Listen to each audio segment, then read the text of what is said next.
에버튼전 이후에 토트넘의 현재 모습에 대해 다양한 해석이 등장하고 있는 상황인데, 심지어 손케 조합이 이제 해체되고 초대형 이적설까지 돌고 있는 상황입니다. 매우 구체적인 액수가 제시되었으며 더 이상 손흥민, 케인 조합을 못 볼 수 있다는 것입니다. 그리고 케인은 손흥민이 묶여버려 손케 조합이 약화된 국면에 결국 조건까지 내걸었습니다. 또한 EPL 해설가들 역시 손흥민에 대한 의미심장한 발언을 이어가고 있는 모습인데요. 현재 토트넘이 승리는 했지만 손흥민의 움직임은 오늘도 역시 크게 제한이 된 상황이며, 콘테 감독은 왜 그러한 전략을 끝까지 고집하는지 뜻밖의 주장이 나와 관심을 끌고 있습니다. 우선 손흥민과는 다소 상관없이 토트넘 자체는 콘테의 성적에 대해 크게 만족하는 걸로 보입니다. 새 시즌 만에 챔스에 복귀하기도 했으며 현재 리그에서는 단 1패만을 기록하며 순항 중입니다. 그러다 보니 토트넘은 콘테의 지도력에 크게 만족하고 있으며 재계약을 서두른다는 것입니다. 일각에서는 유벤투스 등이 콘테 감독을 노리는 등 수요가 많은데 계약 기간은 2023년 여름까지입니다. 그러나 콘테는 앞서 토트넘의 재계약 제안을 거절하는 등 강경한 모습을 보이기도 했습니다. 스쿼드를 제대로 보강해주지 않는다면 좋은 성적을 내기 매우 부담스럽다는 말입니다. 결국 히샬리송, 페리시치 등 비싼 몸값의 선수가 대거 영입이 되었으며 콘테는 이에 응답했으며, 구단이 투자한 만큼 콘테가 수년간 토트넘에 흐르던 전략 전술을 완전히 갈아엎기 시작한 상황이죠. 또한 콘테의 전술이 통해서 지금까지 패배도 없고 상당히 토트넘이 잘하고 있다는 평도 나온 것입니다. 그러나 이에 관해서 국내의 많은 이들은 이번 시즌 들어서 크게 바뀐 이 포메이션에 의문을 품는데요. 게다가 콘테의 승승장구하는 모습과는 다르게 손흥민과 케인 콤비는 헤매이고 있다는 것입니다. 영국 채널에서는 이번 시즌을 끝으로 더 이상 손케 조합이 존재하지 않을 수도 있다는 발언이 나왔고, 해설 전문가와 레전드들조차 특히 손흥민에 대해 작심 발언을 하고 나온 상황입니다. 왜 손케 조합이 해체되는지 매우 구체적인 정황이 나와서 충격을 던져주고 있기도 한데요. 우선 이런 심각한 발언이 나오는 배경은 최근 손흥민 폼이 최절정으로 올랐다는 것입니다. 많은 토트넘 팬들을 비롯해 일부 해설가들은 토트넘에서 손흥민이 가장 문제라고 비판했습니다만, 지난 챔스에서 발리 원더골을 폭발시킨 손흥민은 아스날 레전드로부터 놀라운 말을 들었는데요. 아스날 윙어로 활약하던 융베리는 그야말로 손흥민 폼이 최절정에 있음을 시사했습니다. 그는 소니의 그 발리슛은 기술적으로 최고 수준이며 절대 쉬운 슛이 아니었다고 강조했는데요. 또한 스카이 스포츠에서는 저런 슛을 쏠 수 있는 선수가 전세계에 몇 명이나 되겠냐고 반문할 정도였습니다.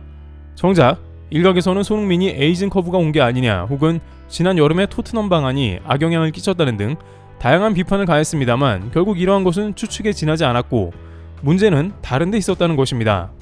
일단 가장 많이 제기되는 문제는 결과적으로 히샬리송과 페리시치 영입이 둘 다 독이 됐다는 것인데요. 일단 히샬리송이 들어온 다음에 콘테는 3-4-3을 넣고 공격수 3명이 앞에 배치된 형태를 띠게 했는데, 여기서 콘테는 금주에 다소 충격적인 발언을 했습니다.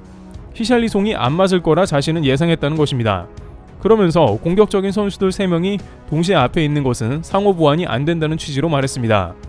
그러나 정작 히샬리송이 영입될 때 당시 콘테는 공격진의 모든 포지션을 소화할 선수가 필요했고, 토트넘은 다소 약한 모습을 보여줬는데 히샬리송은 거칠고 콘테는 이걸 원한다고 했습니다. 그러나 이제 와서 셋이 안 맞을 수도 있다고 생각했다는 것은 말 앞뒤가 안 맞는 것입니다. 실제 콘테는 손흥민을 벤치에 앉혀버렸는데 골게터 3명보다 2명이 낫다고 한 것입니다. 그러나 결국 클루셰프스키의 부상이 길어졌고 그 가운데 손케송 3명을 투입할 수밖에 없던 것이죠. 하지만 그러면서도 콘테는 어쨌든 아스날전을 빼고는 모두 이겼으니 결과가 좋으면 됐다고 했습니다. 게다가 역시 비싸게 들여온 페리시치도 계속 기용되는 게 문제인 상황인데요. 에버튼전 선발 명단이 발표되자 한국의 누리꾼들은 페리시치가 선발이라며 짧은 탄식을 내뱉었습니다. 토트넘 방한 시 공항에서 사인해주며 좋은 사람 이미지를 남겼지만 손흥민과는 잘 안 맞습니다. 어제 경기 후의 히트맵도 페리시치는 기존 손흥민의 영역을 대거 침범한 모습이었습니다. 또한 경기 내내 페리시치는 자신이 크로스나 슈팅 비슷하게 마무리한 모습이었죠. 손흥민은 자유롭게 역할을 받아서 왼쪽 공간을 휘저으며 슈팅에 득점왕까지 했었는데요. 게다가 경기 중간중간에 손흥민은 윙백 혹은 중미 같은 역할을 하는 모습도 보였습니다. 페리시치가 자꾸 손흥민 영역에 들어오니 손흥민이 뒤로 밀려난 모습도 있던 것이죠. 반면 세세뇽은 볼을 받자마자 간결하게 곧장 손흥민에게 연결하는 경우가 많습니다. 이는 지난 수년간 토트넘의 주특기였던 역습하는 모습과도 일치했었던 것이죠. 페리시치가 선발로 나온 10경기에서 손흥민은 무득점이며 세세뇽 선발 5경기는 5득점을 했습니다. 페리시치 선발 경기가 지속되면서 손흥민의 표정도 굳어가는 모습이 목격되고 있습니다. 히샬리송이 교체되고 나가서야 손흥민은 케인과 가까워졌으며 오히려 기회가 살아났습니다. 손흥민의 움직임과 드리블은 훨씬 활발해졌고 슈팅은 1개에서 3개로 크게 증가했습니다. 페리시치도 좀 더 간결하게 손흥민에게 연결했고 송케 투탑이 되자 본연의 모습에 가까웠습니다. 또한 에메르송보다 차라리 모우라가 나아 보이는데 콘테는 에메르송만 신임하고 있는 상황입니다. 그러나 콘테 감독의 3-4-3 고집과 비싼 선수 영입, 활용까지 해야 하니 상황 타개가 쉽지 않아 보이는데요. 그런데 급기야 결국 송케 콤비가 부진하게 되면서 케인까지 이적설로도 연결된다는 말이 나옵니다. 영국 매체는 케인은 현재 토트넘을 떠날 가능성이 상당히 크다는 보도를 이어가고 있는데요.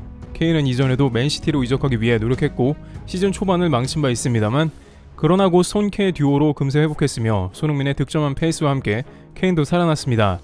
당시 케인은 이제 토트넘에 집중하겠고 현재 체제에 크게 만족한다는 의사를 드러냈습니다. 손흥민이 잘되면 케인도 잘되고 토트넘은 챔스에까지 진출한 기염을 토해낸 것입니다. 결국 케인의 초대형 이적설이 다시 한번 매우 구체적인 액수와 함께 등장했는데 일단은 과연 토트넘이 이번 시즌 끝나고도 챔스에 진출할 수 있을지 의문이 생기는데 케인은 한 매체를 통해서 자신이 토트넘에 남으려면 챔스에 또 한 번 나가야 한다고 했습니다. 영국 매체 HITC는 케인은 사실 독일행을 주저하고 있다는 취지의 보도를 전했습니다. 매체는 케인이 가족이나 여러 문제로 독일행보다는 영국에 남아있기를 원한다며 만약 토트넘이 나를 원한다면 챔스에 다시 한번 진출하는 것을 조건으로 한다는 것입니다. 그러나 토트넘이 3위이긴 하지만 과연 챔스에 나갈 수 있겠냐는 근본적 의문이 나옵니다. 4위 첼시는 감독 교체 후 큰 변화가 일어날 것으로 예고되고 있습니다. 맨유도 어느새 5위까지 올라와 올 시즌 중후반 경쟁이 매우 치열할 것으로 예측됩니다. 토트넘이 아스날이나 맨시티같이 경기마다 화끈한 팀 컬러를 못 보여주는 상태이며 케인과 손흥민의 조합이 거의 등장하지 않는 상태로는 다음 시즌 챔스를 장담 못하는 것이죠. 또한 이러한 모습을 바이에른 뮌헨이 눈여겨봤고 이제 구체적인 액수도 제시하고 있습니다. 뮌헨은 레반도브스키가 나간 뒤에 극심한 부진을 겪고 현재 분데스리가 5위에 있습니다. 특히 최근 4경기 연속 무승으로 이제 골 게터가 절실하게 필요한 상황인 것입니다. 진짜 레반도브스키가 잘하긴 잘하는 것이 바르셀로나에서도 9골로 리그 득점 1위입니다. 반면 리버풀에서 뮌헨에 온 마네는 그만큼 적응이 안 되어 뮌헨이 원하는 골 게터에 못 미칩니다. 결국 영국 매체들은 케인에 약 9천만 파운드를 투입한다는 각오를 뮌헨이 하고 있다고 전합니다. 이들은 맨시티가 케인에게 했던 제한 이상의 오퍼를 보낼 것으로 예측되고 있습니다. 레비 회장은 선수단 전체 주급 체계를 완전한 빅클럽을 운영하다고 보기 어렵기 때문에 케인도 이제 주급 등 대우를 고려해서 이번 시즌 끝나고 이적의 급물살을 타게 될 가능성도 있습니다. 게다가 풋볼 런던은 케인이 뮌헨에 갈 걸 대비해 토트넘이 유벤투스의 블라우비치 영입을 준비한다며 약 8천만 파운드를 준비한다는 것으로 케인을 이적시킨 자금으로 그를 영입한다는 것입니다. 또한 시즌 후 첼시나 맨유 등 다른 빅클럽도 여전히 케인 영입을 타진할 수도 있는 것입니다. 이와 같이 현재 토트넘에서는 송케 조합이 상당히 퇴색되면서 다양한 이적설이 쏟아지고 있습니다. 일부 팬들은 만약 손흥민이 재계약을 서두르지 않았다면 손흥민도 이적설에 휘말렸을 것이라며 이대로 시즌이 지속된다면 과연 토트넘이 3위를 유지할 수 있을지 의문이라는 의견도 제기했습니다. 포메이션만 바꾸면 폼이 살아나고 아직도 최절정 기량을 과시하는 손흥민이 아쉽다는 반응입니다. 트러블TV였습니다. 감사합니다.